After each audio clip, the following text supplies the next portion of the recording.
All right. Well, thanks everyone for joining us today, and forgive us if we are a few minutes late. We just kicked off the largest military exercise in American history. The Port of Long Beach is participating in that, and that's incredibly important. But today, we want to thank you all for being here. We're about to share our 2025 homeless point-in-time count results and what it means for Long Beach. You've probably noticed that we've changed the format a little bit. It's because, this is, a report that really requires different voices and different stakeholders to be around one table. So we're going to attempt to have a conversation around the point-in-time results and adopt this new platform, this new method, as we talk about these results moving forward, more of a conversation. Today, the big takeaway is that more people are coming inside. What we see from these results is that the number of unsheltered individuals living in Long Beach has decreased, and the number of sheltered individuals coming inside has increased. There's a direct relationship of bringing individuals off the street and into shelter, and you're going to hear a little bit about the work to create more shelter in our city over the past few years and where you'll see that relationship take place, bringing people off the streets and into shelter. This shift is not by chance. It's a result of expanding shelter options, opening new facilities, staying focused on bringing people indoors. We're seeing a transition, and that's an encouraging sign. In fact, the data shows a 46.6% increase of the numbers who are experiencing, in the number of people who were experiencing chronic homelessness that found shelter compared to last year. So 46% of those who are chronic have finally found shelter. That is a big number. It's important to us. So that's a major increase. Paul Duncan will speak more about how we achieved that. We also want to acknowledge the context of this year's count. If you notice, our firefighters are going to be at the table with us. It took place in January, late January. And as we all remember, our region was experiencing major wildfires burning across Los Angeles County. Many families were displaced, and many came here to Long Beach during that period of time. We're really proud that our community stepped up. Our firefighters, our fire department, our police officers stepped up in that response, but so did our public health department, our hotels, and the support that we have. So in a moment, Chief Buchanan will talk a little bit about the fire response, the thousands impacted, and how our community rallied to support them. So today, as we walk through the numbers and we're focused on what they represent, the key takeaway, more people are coming inside, fewer people outside, and our community is working together to do the work. With that, I'll invite Paul Duncan and Chief Buchanan to talk to us a little bit about this year's point-in-time count and the impact of the fires. Paul, you're up. Sure. Thank you, Mayor. So, as the mayor said, our count happened on January 23rd. That was a little over 2 weeks after both the Palisades and Eaton Canyon fire had started. It was still happening at that time, so we saw lots of impacts happening in those moments. At the same time, the city of Long Beach is one of the augmented weather shelter sites for the county of Los Angeles. So throughout the emergency response to the fire, we were activated in response with the county, providing additional beds, knowing that air quality was poor at the time. There were a lot of different things happening. So part of our response, and when we looked at it, we determined it would be best for us to add a question into our homeless count, asking people if they were experiencing homelessness in Long Beach due to being displaced from the fires. So that is one thing that we added, knowing what was happening at that moment. And I'll pass it over to Chief Buchanan. Thank you, Mr. Duncan. Good afternoon, everyone. Fire Chief Dennis Buchanan with the Long Beach Fire Department. It's a pleasure to be here. As we know, let me take a moment to reflect on these two historical and horrific fires we experienced in the beginning of the year. The Palisades fire and the Eaton fire that affected the Pacific Palisades and the Altadena area there. These are fast-moving fires that displaced lots of families, destroyed neighborhoods, and families were impacted. Homes were destroyed. But as we know, the community came together, and the firefighter crews worked around the clock. As you witnessed in the news, intense heat. These fires were fueled by extremely dry brush, powerful winds, and in those hazardous conditions, you saw the resilience of our first responders. They all came together not only local first responders, but state and federal agencies and supporting agencies. What you also saw was the community come together. Despite the destruction, neighbors help each other, and you saw local organizations mobilize quickly to provide that help. Just like the city of Long Beach, we're out here to help everybody, and to help the region. This is the type of incident that you saw the community resilience, right? Everybody coming together when it matters. And I'm proud of all the outstanding work from our local responders and all public safety departments to mitigate these incidents. With that, I'll pass it over to the mayor. All right, thank you. So, Paul, let's now take a deeper dive into the numbers. So, what can you tell us about this report?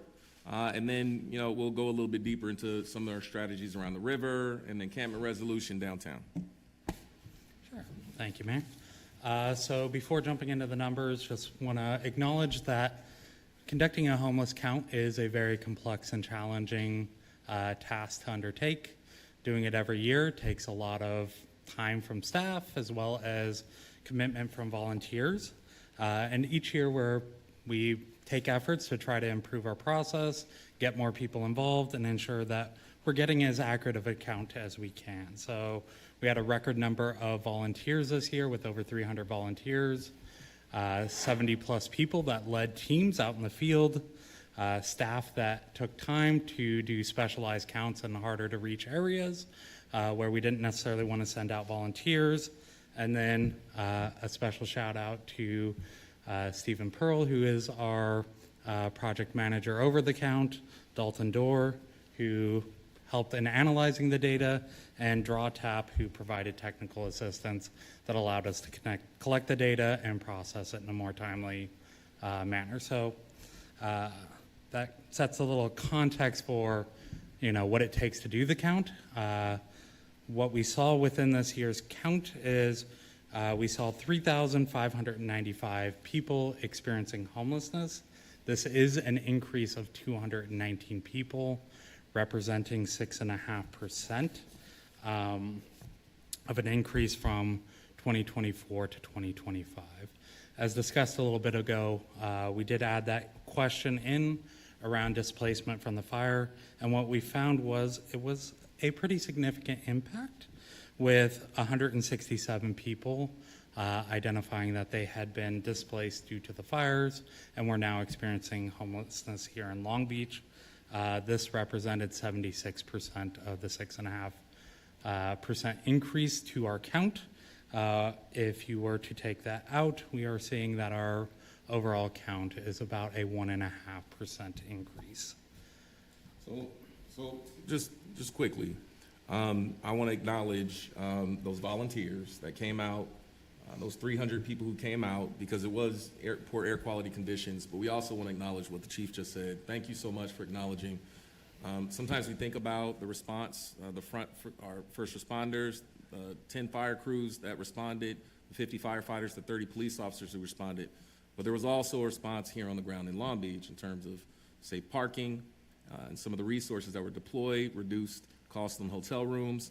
And so we want to thank the community for being a part of that effort. So as you go into it, I want you to just take a minute. It says welcome home.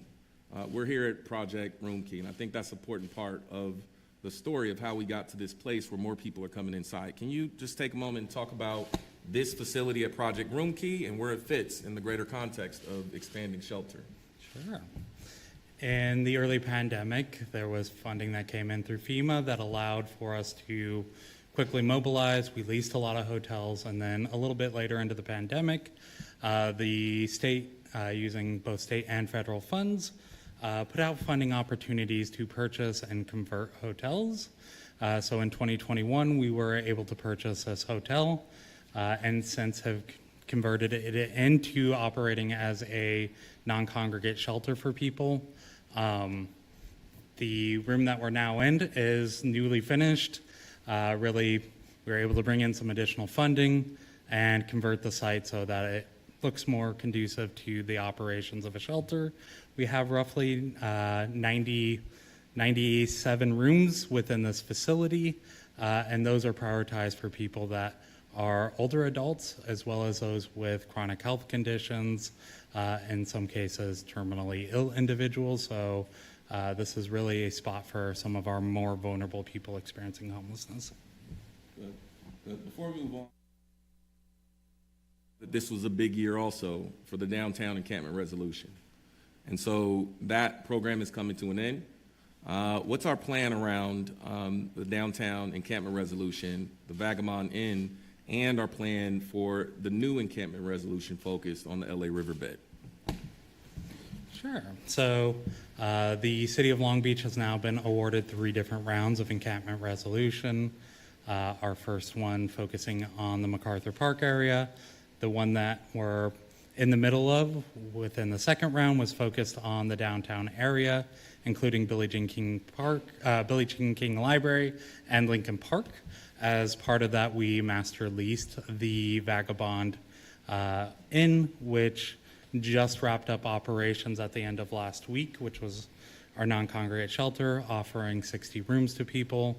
We were able to see a good amount of success within that, wrapping up last week. So over the final month, we had a big push on making sure we had offers and plans for everybody. We saw 20 people move to other non-congregate shelters as well as motels, including the site itself with open rooms. We had 8 people take up congregate shelter, 16 people moved to permanent housing, and then a few other smaller locations, and saw 9 people that unfortunately didn't want to engage in plans and have returned to homelessness, but overall saw the large majority of people find options and move into successful placement. So our next round, which will kick off later this summer, is encampment resolution round 3 funding, focused in on the LA riverbed. We're going to take a similar approach with looking for a hotel or motel that we can lease, providing non-congregate shelter while we engage with people, additional permanent housing resources, including rapid rehousing, prioritization of vouchers, setting aside some rooms at a soon-to-open shelter that we're working on through Project Home Key as well. And then the county will also be prioritizing a number of their non-congregate encampment resolution beds as they turn over here in Long Beach. So those will work together with our goal to get as many people. So we know that it's going to take time, but this will bring resources that will see an immediate impact, not necessarily complete solution, while we focus over the next 2 years on working to get as many people off the LA riverbed as possible. That's great. So I know in just this summer and coming up throughout this year, and we'll talk a little bit about this later with Eric, but I believe we have about 200 more beds coming online that were not available before, including some youth opportunities. So without getting into it too much, how is that going to factor into our strategy to bring people inside? Yeah, one thing that we saw as a positive this year was a reduction in chronic homelessness, as well as an increase in the number of chronically homeless individuals that were sheltered, reflected in our report. So the former Luxury Inn, which is up off 710 and Long Beach Boulevard, will open later this summer as well. That'll provide us 78 additional rooms focused on people that have been chronically homeless. We'll have the 12 youth navigation center beds that had been talked about that will open up later this month.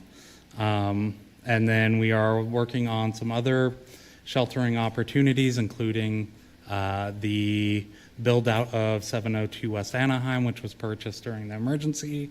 That'll add an additional 40 beds, as well as some other conversations coming along. The county is also opening up their 2 Project Home Key sites that they converted into supportive housing for people. Those will open up over the next couple months as well, providing opportunities for an additional 170 units of permanent supportive housing. Well, thank you to you and your team for your incredible work, and I know there's a whole lot more work to do. It sounds like we full schedule. We're a public health city with our own public health department who's been committed to this for very long. I'm going to ask our Director of Public Health Department, Allison King, to weigh in. Tell us about the role that emergency vouchers have played in this effort? Emergency housing vouchers were committed by HUD to us in 2022 when we began the actual lease up in 2023 as a result of funding received. It allowed us to reach out to our most vulnerable and chronically homeless clients. We were given an allocation of 582 of those vouchers, and that was our strategy to address these families during a time when rents were high and people were ordered to stay in place. Currently, we have about 530 families that still remain on those vouchers at this time. So I know that there are changes federally, and this is a federal program for us. Is this program expected to end prematurely? It is. The original commitment was 10 years. We knew that it was going to be a diminishing allocation because as each person leased up, we did not renew those vouchers, and that was the directive provided. So we expected the numbers to go down, but we were advised several months ago via executive order that the funding would cease as of December 31st of 2025. So we are going to have families who will be at risk of losing the stable housing that they have been provided. So it's my understanding, as the program ends, as people move out of those units, that voucher won't be available for future families. So over time, there will be attrition, and we will have to find new ways to support those individuals who otherwise would have had access to that voucher opportunity. Is that correct? That is absolutely correct. Okay. Those persons will be at risk of losing housing. We have not been given additional funding, and what is being proposed is a 42% reduction in subsidized housing, and we may be able to, extend some for a period, but we have not been promised any additional funding. And that could put those persons at risk, as well as it will slow down our capacity to bring on new people to the program. So this program has been critical for us. I think it's important for our federal representatives to know that we need to keep working at this issue because many families do depend on the emergency voucher program, and is a top priority for us in Long Beach. So I want to go to Dalton. So there's been a lot of talk about our outreach efforts and our prevention strategies and the shelter that we've deployed. And the city of Long Beach has more shelter than it's ever had in any point in its time in its history, with 200 more beds coming online in the coming months. So if we have more shelter and we're doing more outreach, and the data shows that more and more people are coming off the street and coming out of homelessness, then how do we still see a flat amount of homelessness? And hypothetically, if we slow down the inflow of people becoming homeless, what would that look like? How long would it take to actually eliminate homelessness in our city? Yeah, so I think what you're bringing up is the idea and the notion that homelessness is not simply a year-to-year data point that we're looking at. It is a flow of individuals that are housed and taken out of homelessness, and then individuals who then find themselves in homelessness. And so to answer your question of if no new people became homeless in the city of Long Beach, given our current trend of housing individuals, we would be net zero. We would have no individuals experiencing homelessness within 2 years, given the rate at which we're able to place people in housing. And so, yes, we are bringing more beds online. We're bringing more people off the streets, and I think that's represented in the data that we're showing today. Great. So that's important to note on this chart. Homelessness year by year. If no one had become newly homeless, we'd achieve net zero this year, 2025. So this demonstrates, although you do the work of pulling people out of homelessness, we have to place, as a region, just as large of a focus, as great of a focus on prevention and keeping folks from slipping into homelessness. Thank you so much, Dalton. Okay, so Deputy City Manager Teresa Chandler is with us, and I want to talk more about this conversation about prevention and our citywide approach. because ultimately we'd like to see that. We'd like to see a comprehensive network where you address inflow and ultimately achieve net zero on homelessness. So what are we doing collectively? What's our citywide response? Thank you. It's a great question.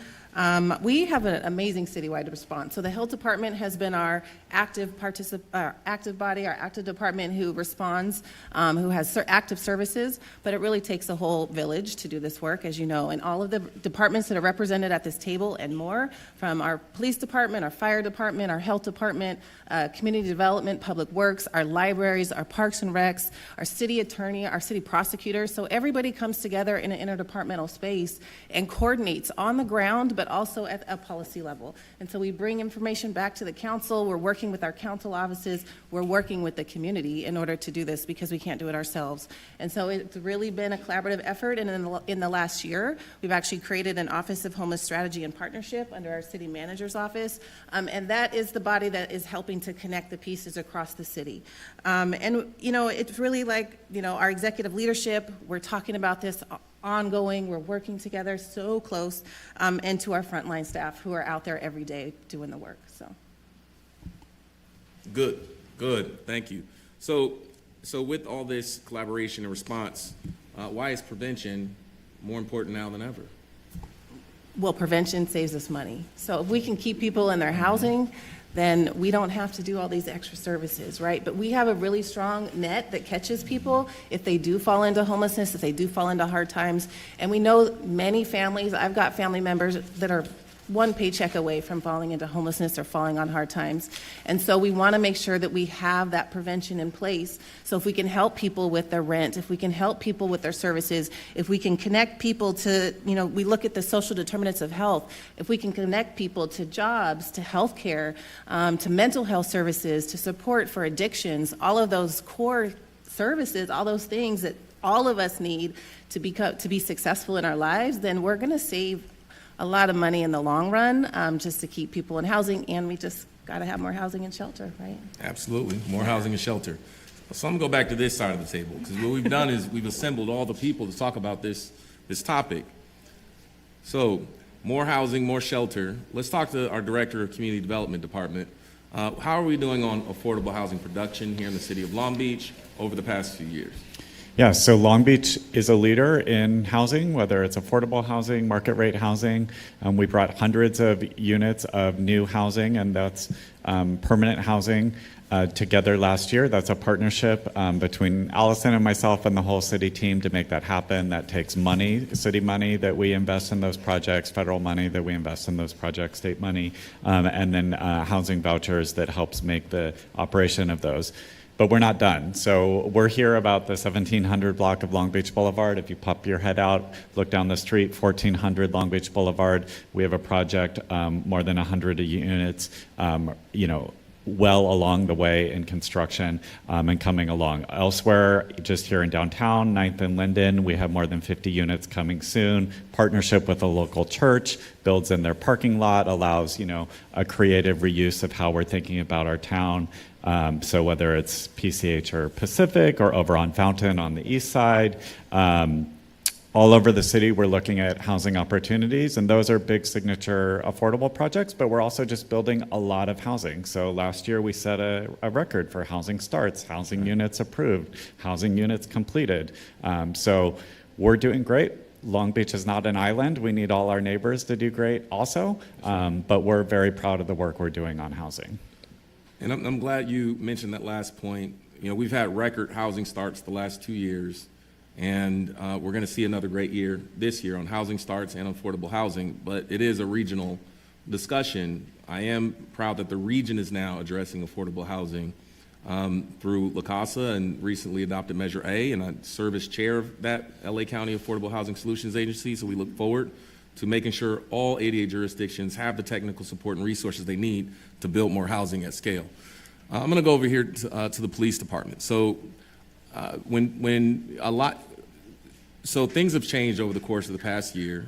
We know that the city of Long Beach, we went through great lengths to really think about grants passed and how we address enforcement and citations on chronic homelessness and safety. We understand there is a nexus here, and in many ways, we do have to address accountability and enforcement as well. How's the police department really thought about that balanced approach of ensuring that we do lead and have services to offer, but also address whatever crimes that may take place? Thank you, Mr. Mayor. My name is Mike Solomine. I'm a deputy chief of the Long Beach Police Department. And really, our officers, specifically those officers assigned to the Quality of Life team, work very closely with every city department sitting here at the table. And our main objective is the same as everybody's here, which is to connect people to services. And that's what we work to do day in and day out. But as you mentioned, there is an option for enforcement when it's necessary. When it's necessary. And we do that, officers do that using discretion. And they consider the totality of the circumstances and make a decision based on everything that's in front of them. But again, the objective is really connect people to services because that's really the best outcome for all of us. And how do you connect people to services? How are you integrated into the citywide response? Yeah, so as I mentioned, our Quality of Life team goes out with the health department. We work to work with the multi-service center to explain to these individuals what's available to them, how we can help them, and then we assist the other departments by making that connection. All right, great, thank you. We have our city manager here with us too. Tom, you just had a big presentation at City Council a couple weeks ago about early results after adopting this approach on balancing compassion with our approach to accountability. What are some top lines from that City Council report? Sure thing. So that speaks to the balance, and again, Tom Modica, City Manager, that speaks to the balance of both a compassionate approach to homelessness and then also addressing some of the enforcement challenges that we see out there. And so some cities chose to not do anything after grants pass and leave operations the way they were, and some chose to really go only that direction. We did a balanced approach in the middle. So we lead with compassion. We know there's areas in need, and when we get those calls, we go out and we work those cases, and it'll be offering services, but then there's also the enforcement option at the same time. What the data shows is we picked 4 different priority focus areas. Really, these are public spaces where encampments have gotten to a point where it is depriving the public of use of those spaces. And so those were really a focus for us. We citywide over the last year have about 365 different areas where we've had enforcement happen, and about a little less than half happened in those priority focus areas, and the other half happened citywide. So about 53% happened citywide where officers have discretion. We reported on some pretty great results on those 4 focus areas, significant drop in homelessness and encampments around Billie Jean King and Lincoln Park, significant drop to almost zero, just about zero at Gumbiner, huge improvements at Vets Park, and about 20 people accepting services there and getting housed, and then big decreases at Jenny Rivera. And then, of course, the council was happy to see that it was not just in those 4 areas, but also tools available to us citywide. Thank you. So, last person we'll call on before we get into questions is our Public Works Director, Eric Lopez. So, Eric, people may not think Public Works initially when they think about response to homelessness, but all this capacity that we've built in these past few years, just 5 years ago, we opened our very first citywide municipal homeless shelter, and today we have more units than we've ever had, with more coming online. Tell me a little bit about your role and the undertaking Public Works has had in building out shelter and what's on hand. Sure. Thank you, Mayor. So Public Works, we not only manage the rights-of-way and assist with programs like the Clean Team, but we also build infrastructure. We build streets, we build libraries, we build public safety facilities, and we also get to help the health department and other departments to build homeless shelters. So this is a new area within the last few years. This is an area where you asked Public Works to really take a leadership role in bringing a project management approach to this issue. That's right. So we partnered with our city departments to find appropriate places to build these shelters. And we're sitting in one now. And here you have a complete renovation of this space and outdoor space, all levels, all floors to these buildings. We've done flooring, we've done lighting, we did the walls, we did the plumbing, the electrical, heating, air, ventilation, and then we've done specific improvements to the different rooms available. And that's through our public works project management teams. We have some really good project managers in this city, a really good group of private sector consultants that helped us with design and construction management as well. So not just here, but the former Luxury Inn and the new Youth Navigation Center. Those were all areas where Public Works is happy to come in, bring a project management approach, and really help create these spaces to address the issue that we're here talking about today. Absolutely. Well, thank you so much for your important role. I know we have more work to do, and we look forward to opening the Youth Navigation Center and Luxury Inn and bringing more units online. We'll certainly put them to use. So we want to thank everyone for participating in today's presentation and our discussion. I think what's important is more people are inside today than they were last year and the year before. Fewer people are outside today. And this is a collective effort on behalf of community, multi-jurisdictional, multi-departmental. We have to do more to keep people in their homes. If we place a real focus in our region on prevention, we can continue to see progress. But I'm encouraged that more people are living inside and fewer people are outside. That leads to longer lives and better public health outcomes in our communities. And that is welcome news for our residents of our city, those who need help finding shelter in homes, and welcome news to everyone who does business or calls Long Beach home. And so at that point, I want to thank you all for participating. And we have time reserved now for Q&A. Any questions anybody might have?